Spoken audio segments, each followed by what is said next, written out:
ఇంకోటి, ఈ 40 దినాలు శిలువ ధ్యానాలు చేస్తున్నప్పుడు నీ జీవితంలో మార్పు ఉండాలి. మన జీవితంలో మార్పు ఉండాలి. మన ప్రార్థన జీవితంలో మార్పు ఉండాలి. సంసారంలో మార్పు ఉండాలి. మన నిజ జీవితంలో భాష, వ్యాస, మాట, నడకలో మార్పు ఉండాలి. అంతేగాని ఈ 40 days అంతా ఏదో పవిత్రురాలుగా ఉండేసి 41 రోజు నుంచి మళ్ళీ యథావిధి మళ్ళీ లోకంలో కలిసిపోయి చేస్తే దెర్ ఇస్ నో మీనింగ్.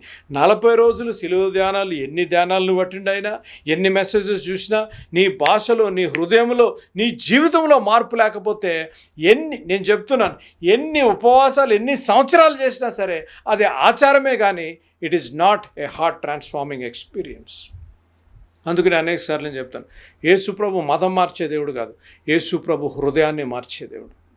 అందుకనే 40 దినాలు దేవుని మీద మనం ఆధారపడి, దేవుని చేసిన బోధలు మనం వింటూ, దేవుని వైపు చూస్తూ ఆధారపడుతూ మనం నడిచినట్లయితే there should be a change. మారలేదు అని అంటే, నేను డైరెక్ట్గా చెప్తున్నాను, మారలేదు అంటే మన devotional 40 day fasting, 40 day devotional life మనం చెక్ చేసుకోవాలి. 2 విధాలు. నువ్వు మారలేదు అంటే ఆచారపూర్వకంగా ఏదో యాక్టింగ్ చేస్తూ ఎవరినన్నా మెప్పి పెట్టాలన్నా ఫాస్టింగ్ చేయొచ్చు. లేకపోతే you are not willing to let go of what the Holy Spirit God is convicting you. పరిశుద్ధాత్మ దేవుడు నిన్ను గద్దించినప్పటికీ కూడా you are not able to let go. ఇక్కడ చేసిన వ్యక్తి, they started off with the same journey. చూడండి జాగ్రత్తగా, it is possible to be at the same event, not come out with the same outcome.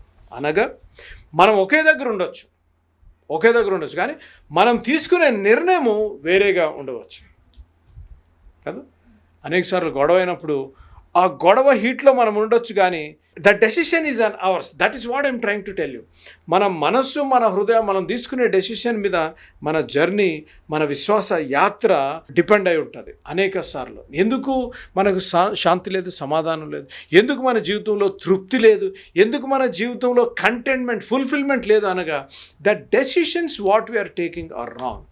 ఈ మాట ఎప్పుడు చెప్తుంటాను. ఎవ్రీ చాయిస్, జాగ్రత్తగా, every choice has a consequence. ప్రతి నిర్ణయానికి ఒక పరిణామం.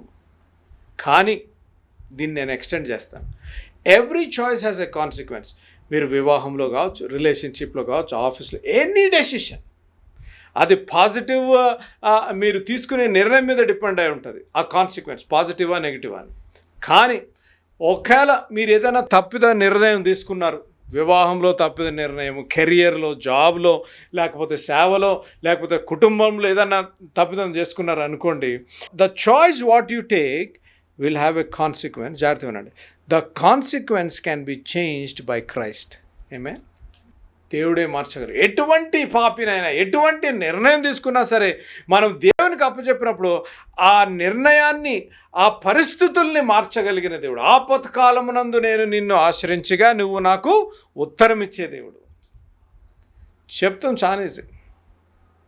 ఆపత్కాలం వెళ్ళేటప్పుడు తెలుస్తుంది. గాఢాంధకారపు లోయలలో నీకు తోడై ఉండే దేవుడు అని చెప్తాం ఈజీ. గాఢాంధకారపు లోయల్లో వెళ్ళేటప్పుడు దేవుడు నాకు తోడై ఉన్నాడు అని జ్ఞాపం చేసుకొని ఆయన మీద ఆధారపడే పరిపక్వతలోకి రావాలి. దట్ ఈజ్ వాట్ యేసు అనుచరులుగా మా డిజైర్.